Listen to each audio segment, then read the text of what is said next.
What's going on, everyone? Welcome back. We are going through the entire MCU in the lead up to Doctor Strange and the Multiverse of Madness. Today, we're talking about the runner-up in our Unqualified Filmbros MCU bracket from a couple months back. We'll link that video in the description below. Go check it out. We are talking about Thor Ragnarok on today's episode of The Rewatch.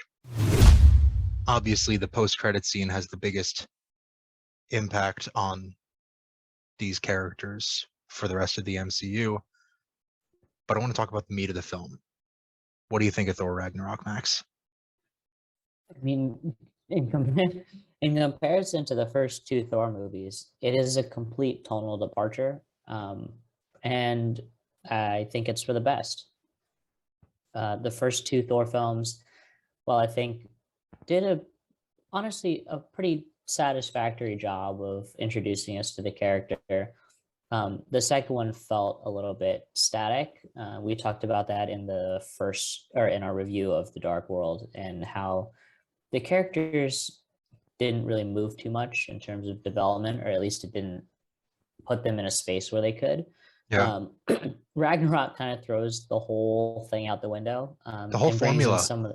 in brings in some of the comedic timing of Chris Hemsworth and the chemistry between him and Tom Hiddleston. But other than that, it feels like a complete reboot of the character, and I think to a certain extent it is.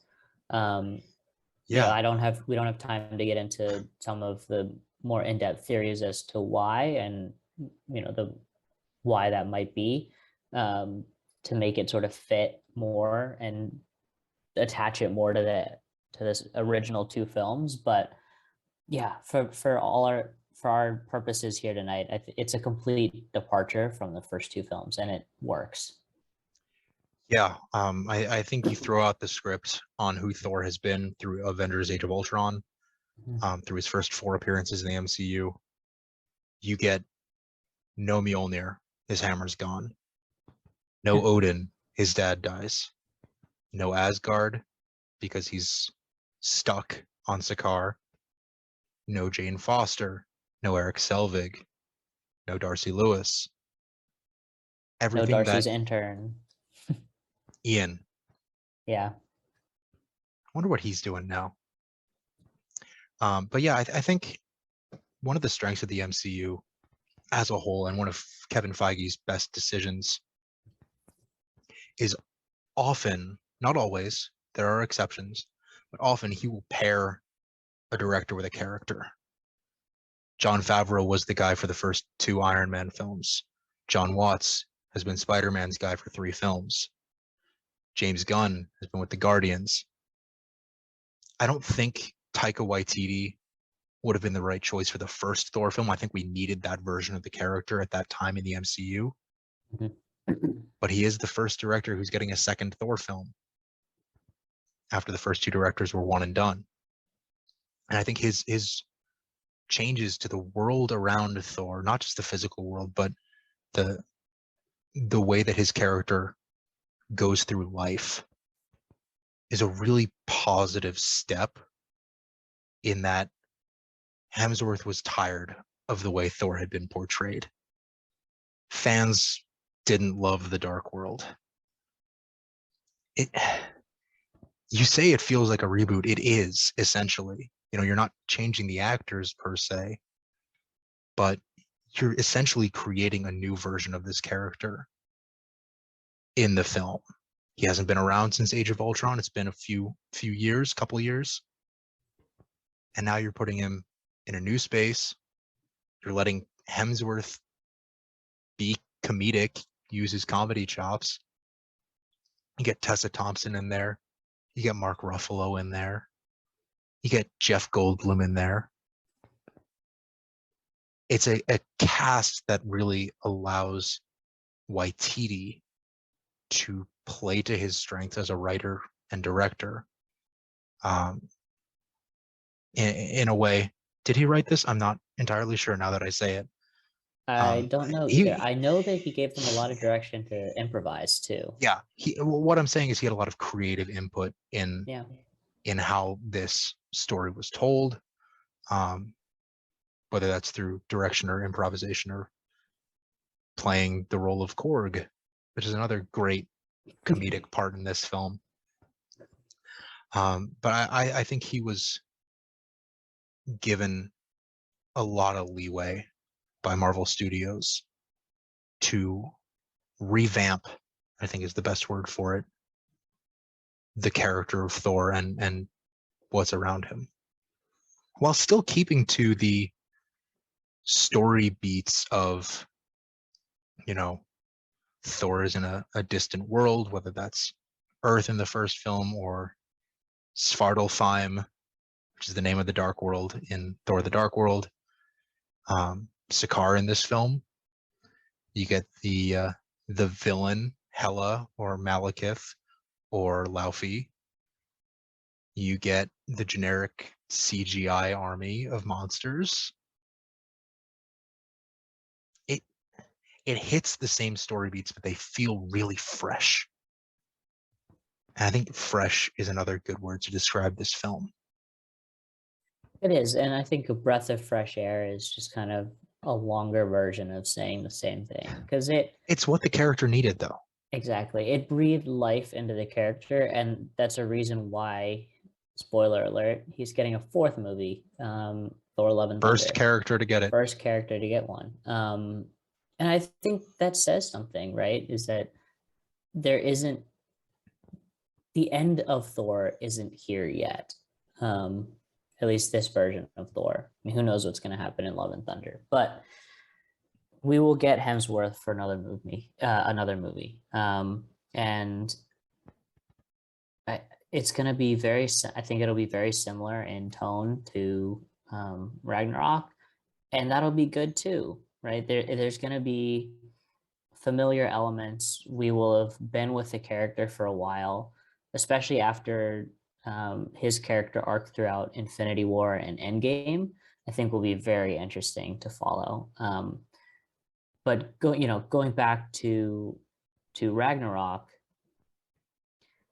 Thor's whole world gets torn down in this film. Through all of the laughs and all of the jokes and all the fun that we had with this film, he loses his hammer. His dad dies. His sister tries to kill him. He loses an eye. Asgard gets destroyed. All of this stuff happens to him that is just awful, and within a very short period of time. It's not like it happens over thousands of years. This is within like months. Days. And yeah, I don't even know how long. And who knows, because Sakaar is weird with timing, but it could be days. Yeah. But a very short period of time, right? This is not something that happens throughout his life. And that's a lot to put on someone. And we sort of see that with the character in Infinity War and Endgame, right? Exactly. Yep. Sorry, I jumped in. You were going there. I know it. I cut you off. No, you're totally good, because I would talk way too long about it. So you said it perfectly. Fair. That's exactly what we get in Infinity War and Endgame. And it's really interesting. And I think even the first two films are still part of the whole arc, right? It's not like we're ignoring Thor and Thor: The Dark World. All of what happens in those films with the death and destruction and the trauma and grief that Thor has to experience, that carries through. And I think that's why his character is so much more interesting and complex than just some meathead with muscles. There is depth to this character. And I think we were able to explore it in the first two films, but it was made much more accessible, I think, in Thor Ragnarok. Yeah. And just the story of sending him, his world, you talk about his world coming down around him, sending him to this distant planet, new rules, new folks. It's all so wild. And I think the craziness and the zaniness of the environment and the story that he's put into, he's got to fight the Hulk, and he's trying to escape Sakaar to get back and prevent his sister from destroying everything. it allows, you know, the reality of the situations he's in allows the storytelling and the interactions of the characters to sort of capitalize on how wild everything is. Everything keeps building, building, building. Then you get this huge battle on the Rainbow Bridge, and it's just fantastic, right? Yeah, It elevates itself so many times that, you know, the film just, it's constantly on an incline the entire film, and then that carries into even the last moment of the last credit scene. yeah. Let's With the, talk about that. I mean, no, the first credit scene, to be fair. The last credit scene is the Grandmaster saying that the revolution was a tie, which is more of a gag than a you know, real scene. But the reason why this film, and I remember I was the vote that sent the finals to a deadlock coin flip tie between No Way Home and Ragnarok, was because of what this film does to the MCU, and that's put Thor basically on a collision course with Thanos, which is one of the big overarching themes. And I hate that I just did that. Literally with the It's collision it's course. it's yeah, it's one of the big parts of Infinity War and Endgame to another extent. That Yep, credit it's scene, brilliant. Brilliant. Yep. I don't think we have to say anymore. No. So yeah, we love Thor Ragnarok, and I think our rankings and ratings are gonna reflect that. Max, why don't you start us off? Yeah, this is just above Homecoming for me. 9 out of 32. It's such a great project. You know, it's funny. It is a reboot of the character. Excuse me. It is a reboot of the character. It reintroduces Thanos in a much more direct way than we'd gotten used to. I think there are a couple films that You kind of don't even need to show him. You just see mm-mm. Sanctuary too. Yep. And not everybody will know what that is immediately coming out of the theater. But as you start to read on the fan pages and theories and everything, it's big stuff. It's great. And so my rating out of 100, my score out of 100 will be a 91. It is just above Homecoming. I tried to keep each one sort of its own individual number. So I didn't if do I were that. to, yeah, if I were to rank it with other films and give films like the same score, it would be a higher score. But so that takes nothing away from this film. I love Thor Ragnarok. Yeah, I think the departure from the tone of the first two films elevates this one for me, just because Yep. this is essentially a comedy. Yeah. And I think that, you know, comedy is my jam. And when you get the comedy with the superhero, it's just tremendous. Yeah, so this film is up there with my top MCU films. It's fourth out of 32. I love it. The comedy aspect, the departure from the last two films, the way the character feels really three-dimensional in the world that he's exploring.